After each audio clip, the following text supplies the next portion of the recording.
नमस्कार दोस्तों। तो आज हम जानेंगे कि बिजली के बिल को कैसे कम कर सकते हैं। वो कौन से आसान तरीके हैं जिन्हें अपनाकर हम बिजली के बिल को आधे से भी कम कर सकते हैं। लगभग 50% तक कम कर सकते हैं हम अपने बिजली के बिल को, अगर कुछ टिप्स को अपनाया जाए, कुछ आसान से तरीके को अपनाया जाए तथा कुछ सावधानियां बरती जाए, तो हम बिजली के खपत को कम कर सकते हैं। तो इस वीडियो में हम जानेंगे कि बिजली के बिल को हम कैसे कम कर सकते हैं, वो कौन कौन से आसान तरीके हैं।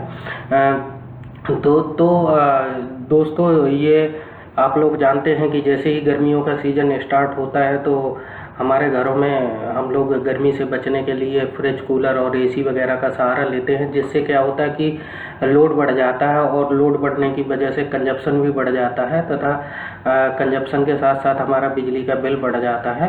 तो हम उस बिल को कैसे कम कर सकते हैं, कैसे कंट्रोल कर सकते हैं, वो हम इस वीडियो में जानेंगे कि वो कौन से आसान तरीके हैं जिन्हें अपनाकर हम बिजली के बिल को कम कर सकते हैं। अगर आप कह रहे हैं कि हाँ, क्या हम ऐसा कर सकते हैं, तो ज़रूर दोस्तों, अगर कुछ सावधानियां बरती जाएं, कुछ आसान तरीके अपनाए जाएं, तो हम बिजली के बिल को ज़रूर आधे से भी कम कर सकते हैं। तो अभी तक जिन्होंने इलेक्ट्रीशियन अड्डा चैनल को सब्सक्राइब नहीं किया, चैनल को सब्सक्राइब कर लें तथा बेल का बटन दबा लें, जिससे कि आपको इस तरह के वीडियो के नोटिफिकेशन मिलते रहें। तो दोस्तों, अगर आप बिजली का बिल कम करना चाहते हैं तो आप एक चीज़ ज़रूर करिए कि जो भी आपके पुराने बल्ब हैं या CFL हैं, उनको तुरंत बदल दें LED लाइट से या LED बल्ब से या LED ट्यूबलाइट से। इनका उपयोग करें, या LED बल्ब का या LED ट्यूबलाइट का, क्योंकि इनका कंजप्शन CFL और साधारण बल्ब के मुकाबले काफ़ी कम होता है। तथा एक बात का हमेशा ध्यान रखें कि जब भी उपयोग में ना हो कोई भी लाइट, तो उसको तुरंत बंद कर दें, जिससे कि हमारा कंजप्शन काफ़ी कम होगा। तथा इन बल्ब और ट्यूब लाइट्स को एक टाइम के बाद साफ करते रहें, जिससे कि अच्छी रोशनी मिले, क्योंकि गंदे ट्यूब लाइट्स और बल्ब जो है रोशनी भी कम देते हैं तथा बिजली का कंजप्शन भी ज़्यादा करते हैं। दूसरा विकल्प है सौर ऊर्जा। हम रूफटॉप सोलर को आसानी से दुकान या घर की छत में आसानी से लगवा सकते हैं। इसमें एक बार पैसा खर्च होता है, लेकिन हमें इससे फ्री में बिजली मिलती रहती है और इसकी लाइफ काफ़ी अच्छी होती है। तो इस तरह के सोलर प्लांट को अगर हम अपने रूफटॉप पे लगाते हैं या दुकान की छत पे लगाते हैं, तो इससे हमें एक बार पैसा लगा देते हैं, इसके बाद हमें मुफ्त में बिजली मिलती रहती है। और 1 किलोवाट का जो रूफटॉप सोलर प्लांट होता है, वो लगभग 4.5 यूनिट से ज़्यादा प्रतिदिन जनरेशन देता है।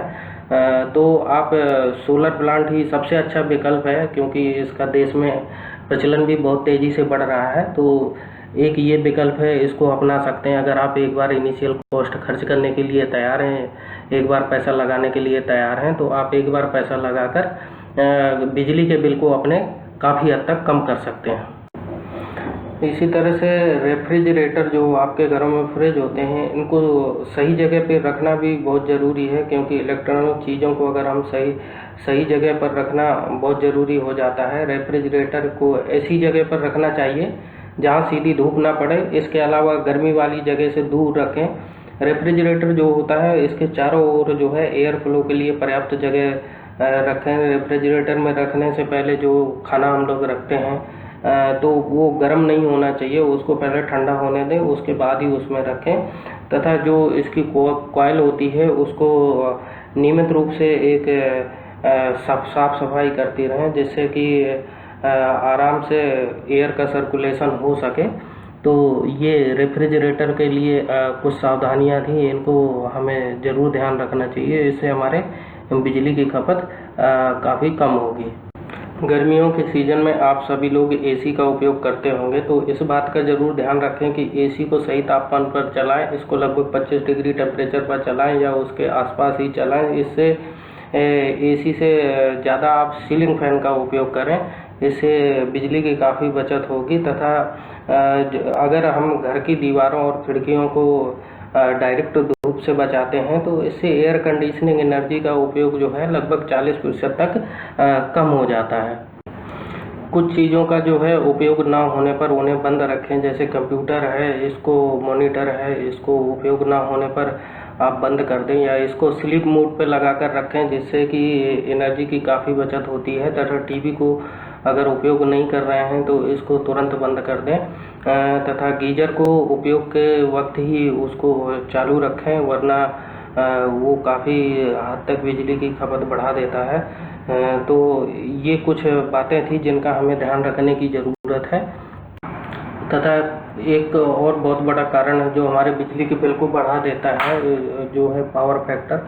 अगर पावर फैक्टर आपके घर का या आपके किसी फैक्ट्री का पावर फैक्टर कम है तो उसको ज़रूर इम्प्रूव करें। उसको इम्प्रूव करने के लिए आपको कुछ नहीं करना है। इस तरह के कैपेसिटर घरों में, इस तरह के कैपेसिटर आपको जैसे पंखों में लगे रहते हैं, इस तरह के कैपेसिटर लगाने की ज़रूरत है। इसको आप एमसीबी के पास भी लगा सकते हैं, या जहाँ पे आपकी मोटर लगी है या इंडक्टिव लोड लगा है वहाँ पर भी लगा सकते हैं। तथा इस तरह के बड़े कैपेसिटर भी आते हैं 3 फेज के लिए, तो इनको आप इंडस्ट्री में, अपने फैक्ट्री में लगा सकते हैं। अगर पावर फैक्टर आपके घर का लगभग 0.85 से या उससे कम है तो आप कैपेसिटर का ज़रूर उपयोग करें। इससे आपके बिजली के कंजप्शन में काफ़ी सुधार होगा, तथा इससे आपका बिजली का बिल काफ़ी हद तक आप बचा सकते हैं। तो ये कुछ आसान तरीके थे जिनको अपनाकर आप अपने बिजली के बिल को काफ़ी हद तक कम कर सकते हैं। तो दोस्तों, ये वीडियो आपको कैसी लगी? अगर अच्छी लगी तो प्लीज़ लाइक करें, कमेंट करें तथा दोस्तों के साथ शेयर करें। तथा जिन्होंने अभी तक इलेक्ट्रीशियन अड्डा चैनल को सब्सक्राइब नहीं किया है, चैनल को सब्सक्राइब कर लें तथा बेल का बटन दबा लें, जिससे कि आपको इस तरह के ज्ञानवर्धक वीडियो के नोटिफिकेशन मिलते रहेंगे। धन्यवाद दोस्तों।